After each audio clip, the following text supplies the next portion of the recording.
हमला करने वाला अगर एक और दो व्यक्ति होते तो मान लेते हैं कि सोची समझी साजिश नहीं है।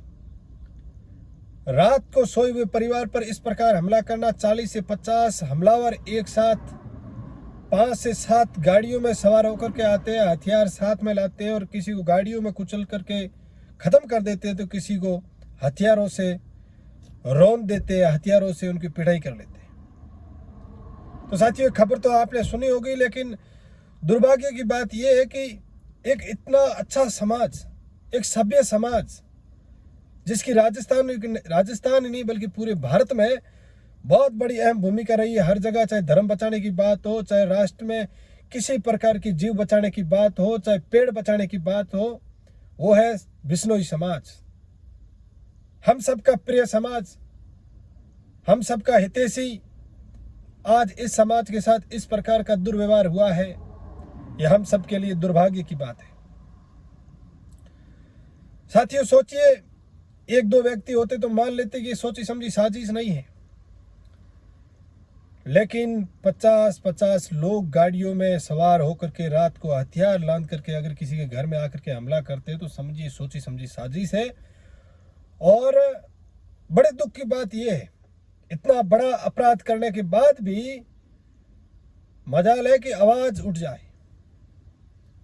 आखिर बिश्नोई समाज की मजबूरी क्या रही होगी साहब? उस हमले में एक बुजुर्ग माता जी की जान चली जाती है।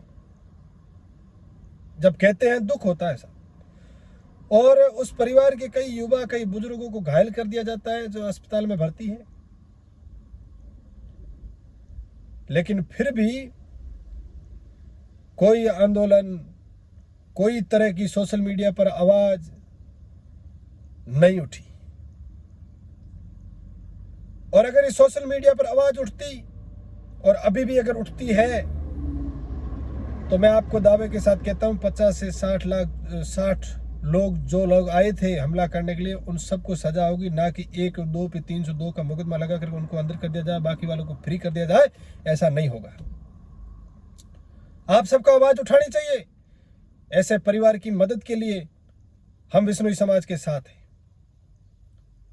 हमलावर किसी भी जाति से हो, हम किसी जाति के खिलाफ नहीं है। हम कहते हैं दोषियों की कोई जाति नहीं होती, लेकिन इससे बड़ा कोई दोष भी नहीं होता है। घर में सोई हुई माता जी की इस प्रकार हत्या कर दी, उनके बच्चों को घायल कर दिया, उनके परिवार में अन्य बुजुर्गों को घायल कर दिया और फिर फरार हो गई। और पुलिस ने आश्वासन दिया कि उनको पकड़ लेंगे। कुछ लोगों को शायद पकड़ा होगा, खबर नहीं है इतनी, लेकिन बड़ा दुख हो रहा है। इतना बड़ा जुल्म एक समाज के साथ कैसे किया जा सकता है? मैं तो ये सोचता हूँ, ये समझता हूँ कि ये सिर्फ एक परिवार पर हमला नहीं है, ये सर्व बिश्नोई समाज पर हमला है। और बिश्नोई समाज एक सभ्य समाज है, लेकिन एक सक्षम समाज होते हुए आवाज क्यों नहीं उठा रहा है? आखिर में क्या मजबूरी हुई होगी? मैं आपको पूरी खबर सुनाता हूं। आप सबने देखी होगी कि शेषावा गांव में, शेषावा जालोर में चितलवाड़ा थाना लगता है और वह शेषावा गांव है, वहां किसी प्लॉट को लेकर के विवाद हुआ। उस विवाद में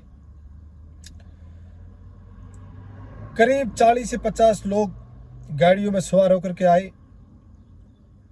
उसमें एक वाली देवी पत्नी खियाराम बिश्नोई की बदमाशों ने गाड़ियों से कुचलकर जान ले ली और उनके पूरे परिवार को, कई सदस्यों को गाड़ियों से टक्कर मारी, जिससे वो घायल हो गए।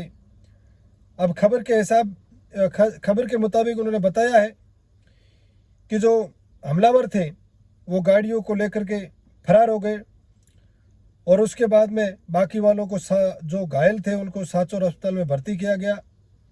और जो दोषी है उनका नाम है चुनाराम पुत्र पेमाराम, नैनाराम पुत्र पेमाराम, देवाराम पुत्र पेमाराम जाट, नवलाराम पुत्र लखाराम और लखाराम पुत्र, ऐसे कई लोग हैं। अन्य कई लोगों ने जाति जाट सोए हुए परिवार पर हमला किया और अभी तक कोई आवाज़ नहीं उठी।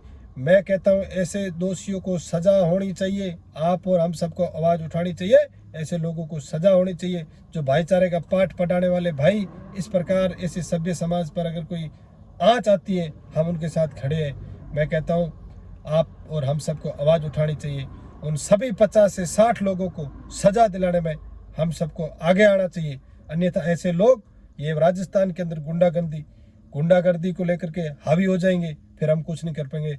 आज बिश्नोई समाज पर हमला किया है, कल अन्य समाज पर भी करेंगे, परसों किसी और पर करेंगे। ऐसे लोगों को सबक सिखाना जरूरी है। आप सबसे निवेदन है कि आवाज़ उठाएं और प्रशासन से निवेदन है कि कार्रवाई करें, निष्पक्ष कार्रवाई करें। आखिर में किसके हाथ है, किस नेताओं के हाथ है, ये भी जांच के साथ सबके सामने रखें।